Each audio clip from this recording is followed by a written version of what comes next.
Hello, my name is Aaron Edwards, co-founder and market consultant of Santos Springs. We offer grain marketing solutions to producers in multiple countries. Welcome to our W2H grain marketing channel. Go ahead and hit the subscribe button. I also recommend tapping the bell so you get future notifications. And if you like what you see, hit the like and share this video with other farmers who care deeply about their grain marketing. If you are a corn or soybean farmer, your revenue depends not only on your production, but also the answer to three simple questions: when, how much, and how you sell.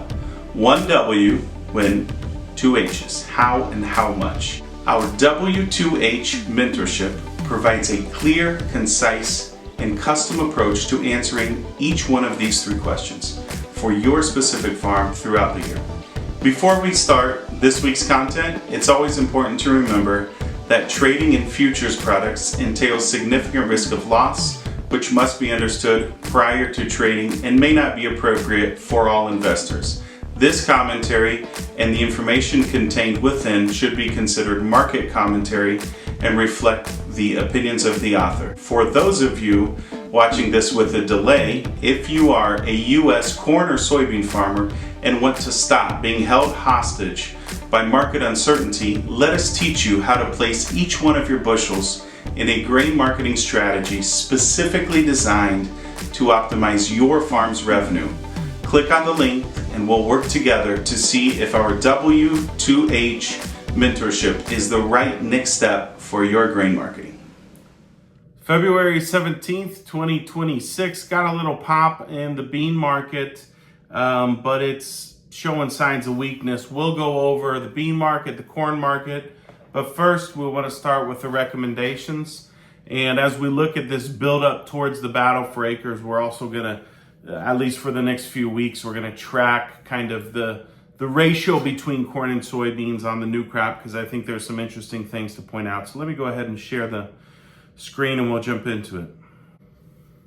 All right, so if I get a marker, if you watched this video last week or tracked it last week, you will realize it's basically the same recommendations. It is the same recommendations. I added a little bit of language, but exit March corn calls that are 440 to 450 strike at 10 to 15 cents. So you might be looking at it and said, mine aren't worth anything. Yeah, if you have calls that are below the price, but what I want you to be aware of is if we get a pop in the market as those, they're about to expire, right? We've got about another week left on them. If they come to life, if we get a pop in the market and they come to life, take the money on them, I guess is what I'm saying. Right now, that hasn't happened. It's not been an option, but that recommendation stays out there.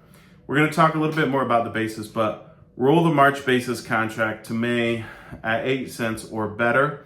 We have not had an opportunity to do that since this recommendation was given last week, but the recommendation stands.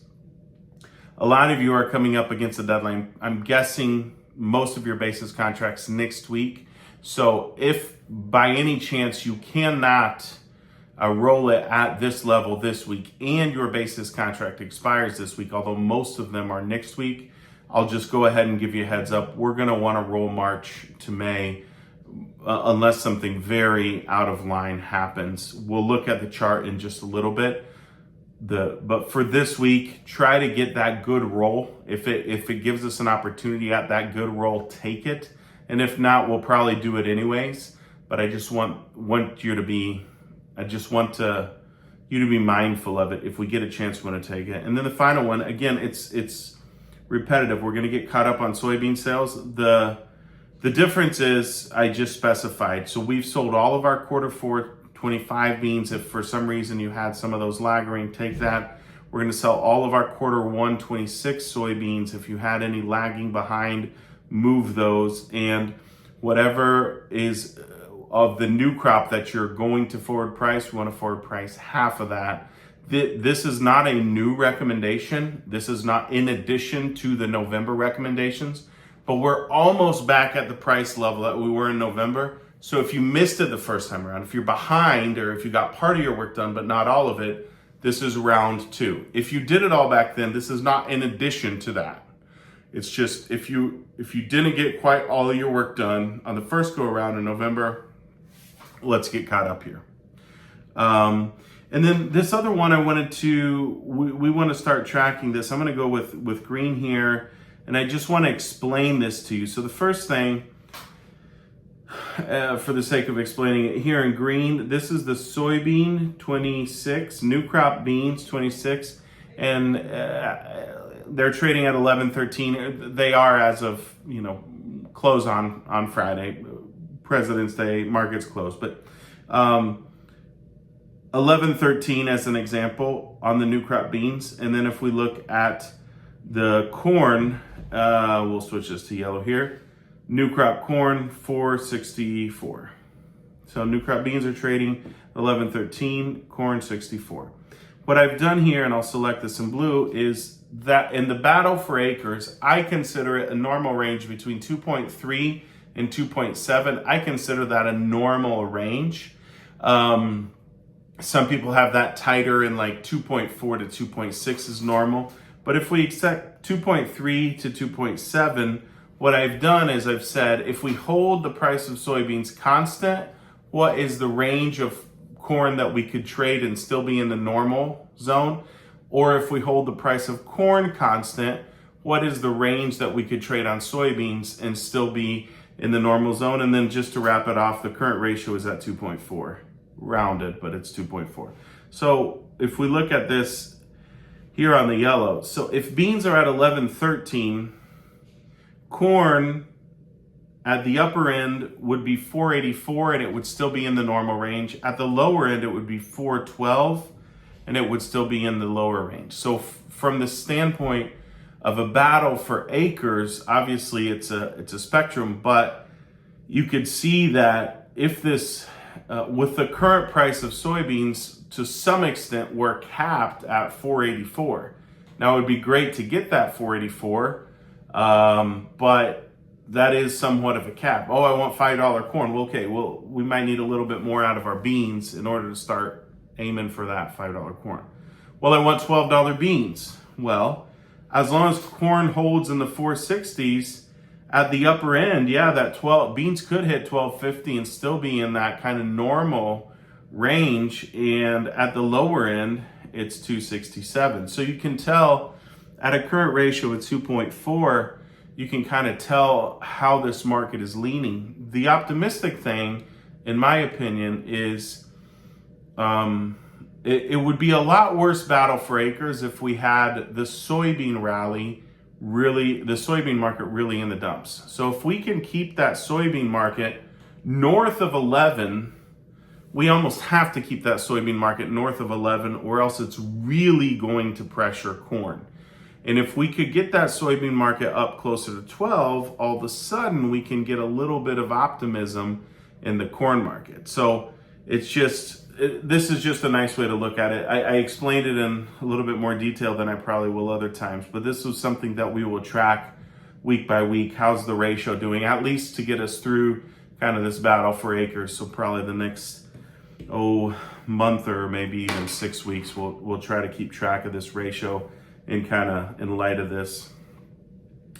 As always, our philosophy of work is a market plan portfolio. The base of our work, the plan, what we have written out, that's the base. And then on top of that, seasonals, funds, technicals, that's what we're going to jump into just now. And that gives us our action. Most of our action items are either things that are corn positions on the March contract that we're coming to just the deadline of where we have to get that work done, or catch-up work on the soybeans. If you didn't get it all the work done that we should have in November, we're playing catch-up here. So let's start with soybeans a little bit. The real exciting news here on soybeans, now let me grab a marker here. Real exciting news on soybeans is this right here, over 100, see if it straightens out. We got over 100,000 contracts long, which this here triggered this point here. It triggered the overbought on soybeans. So spec funds are now overbought on soybeans, which means, hey, we could sell into the soybean market because they've overdone it. Now, hopefully it keeps going up north of 200,000 contracts. Hopefully this soybean market has a lot of steam, but it's check the box. The speculators are overbought on soybeans. That's just putting that out there. To the extent that happened, could it be like it was in October? Yeah, they got overbought, and then they kept climbing up, but we have to be cautious about it. How does that look like from a chart standpoint? Let's grab a marker here. A couple things to point out. Number one, the good news is we have that right there, and I'll zoom in on it. That is a golden cross. The 20-day moving average is trading above the 200-day moving average. Very friendly technical. So we would expect this 20-day moving average to climb up. And if that happens, even if the soybean market trades down, maybe it doesn't go all the way. What we're looking at here is March soybeans. That's the nearby. So this is cash markets. Maybe we should even look at the May, probably switch to the May next week. But as long as we can stay in an uptrend, then yeah, we can start talking about, I mean, it doesn't seem impossible that we can, if we stay in an uptrend, $12 beans do not seem impossible. That's the good news. But again, spec funds have overdone it. So we'll have to feed the bulls. Or else, if we don't feed the bulls, what's the downside of this? Well, we want to stay for sure above the 200-day is very important. So, and I think that that's very likely to happen. So if it trades down here somewhere, again, hopefully we can stay north of $11. If you're picking kind of a line in the sand to cheer for, anything, if we can stay north of $11, and all of a sudden this becomes support and we can get this market trading up, that's good news. That's what we really hope for the battle for acres. We need to keep speculative money in the market. We need to keep speculative money buying. And that is just something, the fact that this is propped up by speculators is concerning, because there's no guarantees that happens. Hopefully we get something to feed the bulls, but that's that. And as we look at new crop soybeans, I know a lot of you, I'm guessing a lot of you have your average soybean prices somewhere here, right? In the high teens, or even some sales close to 11.20. Either just over 11.20 or just under 11.20, I'm guessing catches a lot of your new crop sales if you've been following recommendations. Well, we're not far from that at 11.13. So even if that's a little softer, if you haven't made soybean sales, we're very close to where recommendations were made. Get some work done. If you have made soybean sales and you're asking, should you sell more? A good proxy, in my opinion, as far as, let's say that you're close to that 15%, 50% of your new crop, whatever we're willing to forward price, not total production, but whatever we're willing to forward price. Let's say that you're close to that 50% priced. Maybe you're at 40, 45, should I up it? Or maybe you don't know your yield. So maybe I'm at 50, but if I have good yields, I'm only at 45, whatever. If you're looking to up it, a good proxy that I would follow at this point in time is just, can you keep or improve your average sale price? So if you sold 11.10, maybe you can up your average sale price and get a little more extended. Go for it. Nothing overboard, but just a little bit more. If your sales are 11.20 or something like that, maybe you hold off, or just, lob an order out there, a nickel over it.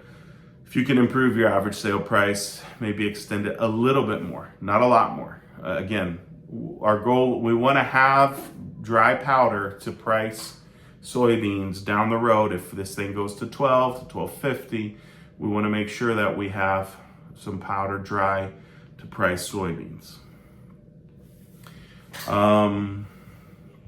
So that's on the soybeans. And then as we shift gears here and look at the speculative position on the corn, man, it's just been frustrating. I'm going to put this in black here. We've had speculators ever since the beginning of the year, really the last week of December, but it just this kind of this sold position that's big enough to keep prices down, but not big enough to add some volatility or get markets excited. It's just this annoying sold position. The good news, if there's any, is after the USDA report, we kind of hit this maximum low, and then we've been gradually stair-stepping that, gradually seeing speculators step away from a short position on corn. So speculators are long soybeans, short corn, in that there's not a lot of wiggle room in that ratio. There's a little bit of wiggle room. There's not a lot of wiggle room. So what we would tend to see from their position is if they're going to even out their position, they would sell soybeans and buy corn. But if they do that too much, that ratio is going to max out. So it's kind of this awkward, as we come into this battle for acres, we could just really use a little bit more speculative buying on soybeans on the upside, because that ratio is kind of keeping this in check. And that ratio doesn't need to hold, but for a lot of guys, is this the point where soybeans are profitable? I mean, are soybeans actually profitable in the low 11s? For a lot of guys, I mean, maybe, but it's not. Profitability is this enough is this high enough to buy for soybeans to buy acres? Do you think? I mean, that's kind of the question the market's trying to answer. And as we look at corn here, we do have the May contract. There's a couple of things to notice. Number one, we have been, with very few exceptions, most of February so far, we have been above this 20-day moving average in an uptrend. So to the extent that that holds, even if it doesn't go straight up, as long as we can keep this market above that 20-day mover, we will eventually get that recovery in the market. At least that's obviously what we hope for. Are we going to get some type of excitement into here? Well, that's the battle for acres. And again, are beans going to go? Can we get a rally? Can we get some excitement? We could really use just a few more headlines or a few more friendly export numbers. We need to get something to keep feeding the bulls so that we can get speculators out of their sold positions and get them long and give this market something to pop coming into this battle for acres. And so we really need something to feed the bulls, or else I'm afraid that beans are gonna give up their gains, and then corn's going to be pressured sideways to lower, and that ratio is going to be weighing down on us. So we need a friendly story. But if we do, we've seen markets move. I mean, we saw markets move the first part of February, or around that report. We saw a nice little pop. It was a friendly tweet and a friendly post, and we got a nice little run up, and we made it most of the way back up to the November highs pretty quickly. So corn can go also, but we do need a friendly story. And as we look at new crop corn, we have not recommended any new crop corn sales. Oh, this is actually the ratio that I was going to talk about. But new crop corn, it just hasn't really gotten there. We haven't really gotten the rally. So where there was the recommended roll was anything over 8, better than 8, which was here. And, at the time it was a little over, a little under, a little over, a little under, a little over, a little under. And then the last week it's just gone down here. A couple of things. Number one, this can be frustrating. Number two, it's 2 cents, right? We're talking, it went from 8 to 10. So yeah, it is 2 cents, but it's only 2 cents.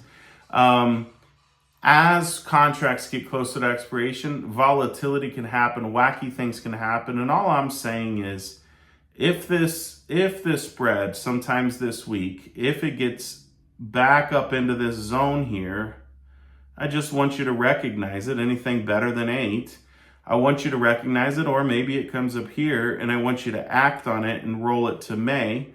And if it doesn't, I guess there's a possibility it continues down, but it's not, it's a few cents. It's not the end of the world. It's not a huge deal. So again, the risk that we have is that the spread's going to continue coming down, and it's going to make us not want to roll to May, or that's a risk that we have. But for this week, we're going to still be picky a little bit on that roll this week, and then we'll roll it because we have to next week, so to speak. So let me wrap up that, and then we're going to go to the summary part where we just look at everything that's going on, kind of take 2 steps back and go with it. So let me share the screen. All right, so as we look at kind of the logic here in Chicago, corn, seasonally, it is neither a buy nor a sell. Soybeans, seasonally, are neither a buy nor a sell. Managed money they are sold, but not enough to be a buy. They're not oversold. And soybeans, they are long, and yes, we got this. It triggered the sell on the soybeans. So we got that indicator to trigger. Both corn is in an uptrend and soybeans are in an uptrend.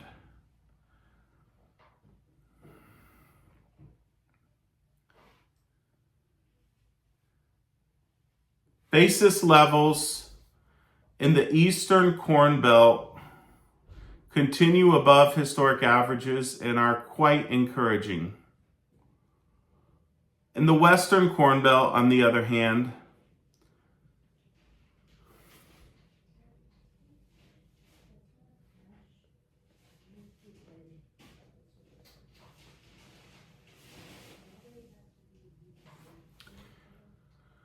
basis levels continue to lag below historic averages, but they are climbing.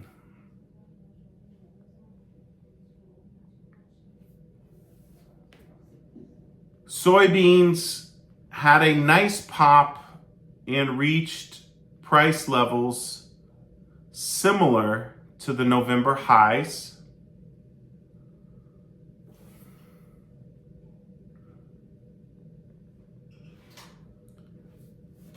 We need something to feed the bulls.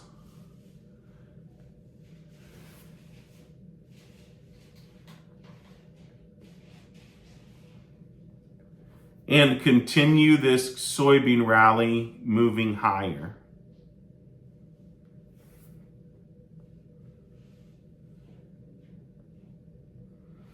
The corn market has managed to stay in an uptrend during most of February, but has not really made a price recovery that justifies sales.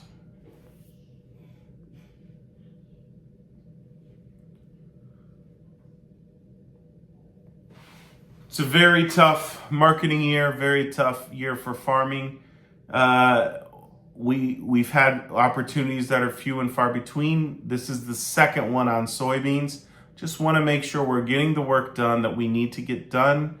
Haven't really had a decent opportunity on corn.